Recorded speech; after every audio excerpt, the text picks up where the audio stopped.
Hi guys, this is Gary Pope from Late to the Table, and here's your weekly reading Reddit. First question is from OXIOXI, and it says, do you think crosstalk is going to be as good as the hype and early reviews suggest? Now, before we start, I'll go off and say that I don't think this game has as much hype as that claims. There are some people that have reviewed the game, like Danny King, the Game Boy Geek, has reviewed it, and I believe a couple others as well. And while I can't deny that the game is doing well, you gotta look at it, and it only is at $23,000 for a Kickstarter, which is pretty good, but it's not crazy good. But do I think it'll compete with Codenames at the end of the day? Definitely. Maybe not in terms of sales, but I think people are really going to like this game. I mean, from my perspective, I think I'm gonna love this game. It seems to be doing what Codenames did so well, which was take a party game and then make it into a game for gamers, but this time around it's going a little bit deeper down that gamer tunnel. So yeah, I'm definitely excited for it. I can't wait for it to come out. I've already backed it myself personally.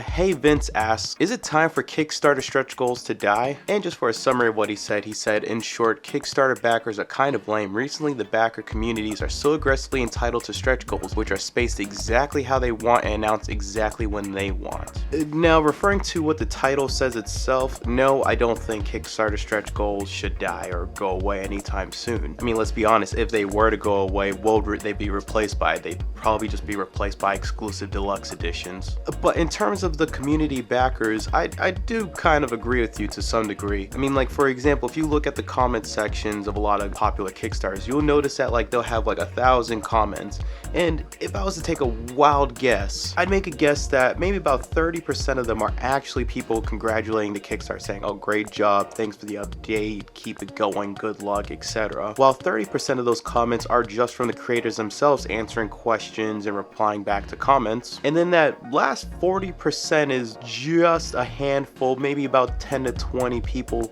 just commenting back and forth. I'd say almost borderline on an hourly basis in some posts. So personally, my tip with dealing with this community is very simple. Back the project, pretend like the project never existed after you back it, and occasionally come back to it and unback it if you find out that there's some bad information about it. And the next one is going to be a post from Jhonyb, which is Man versus Meeple's credibility. Man, and this is why I love Reddit. There's just these moments where you can go ahead and voice your opinion, voice your criticism, and then see what people have to say about it. And most of the time, people will respond with actual answers to that criticism or answers to those questions without it going down a really bad road. So Jhonyb made a post about how Man vs. Meeple is basically losing credibility in his eyes, and his reasons were they seem to not really say a lot of negative things about games. Everything seems to be awesome in their eyes, and also he feels like the show's a bit scripted at times, and the reactions are not really genuine. Now, this post could have easily derailed and turned into a huge argument where no one got anything out of this and no one learned anything out of this. But what made this so great was that the guys actually from Man vs. Meeple responded, and even better, they took this as criticism rather than an insult, which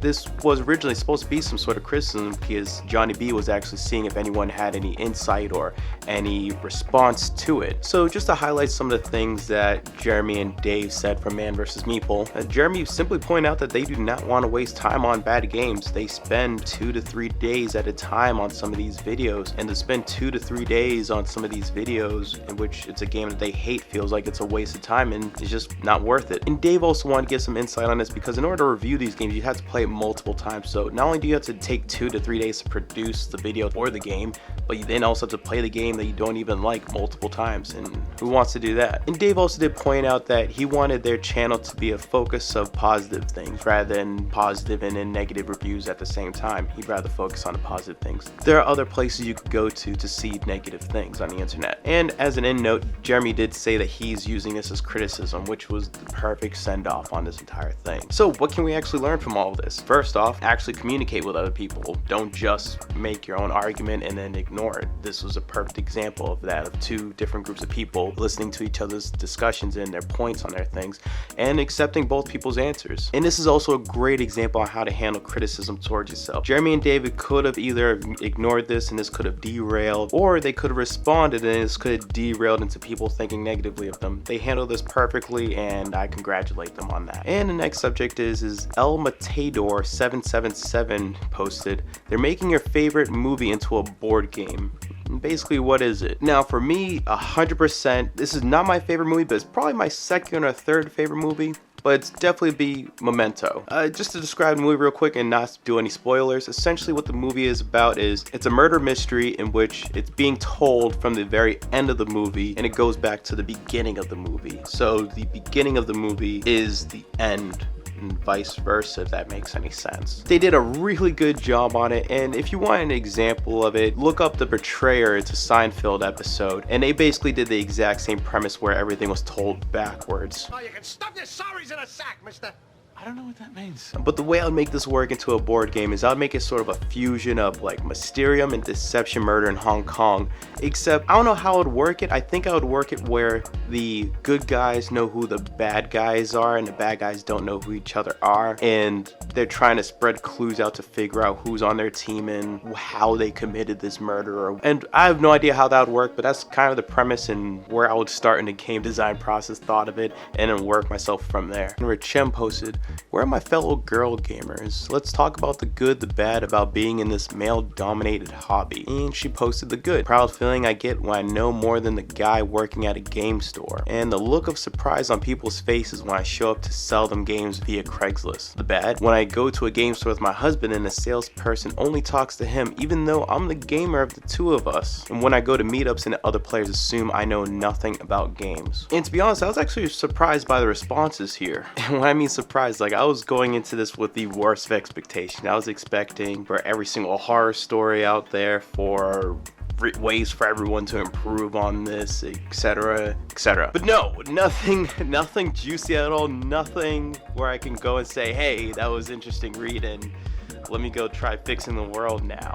It was just a really super lame post about people being way too positive about it, and it just I was really expecting something a lot worse. I mean, the fact that they only had positive things to post there, it's I feel like I shouldn't even post this segment. Like, the worst thing I was able to find was that people were complaining about how clerks, they would look at their husbands rather than the women themselves who are actually the real gamers. That was probably one of the worst things I could find there. And how in the subreddit, people can be mistaken for dudes all the time, which, I mean, to be honest, I kind of thought everyone on Reddit was a guy for some time. By the way, if you didn't pick up on that sarcasm, I'm actually very happy for these people. Jay Duel's post, "Board games have given me a friend group again." And to basically sum up his story, after college, he moved away, got married, lost all of his friends from his old place, his game group, and his regular weekly events of playing video games and playing board games was just gone. But of course, over time,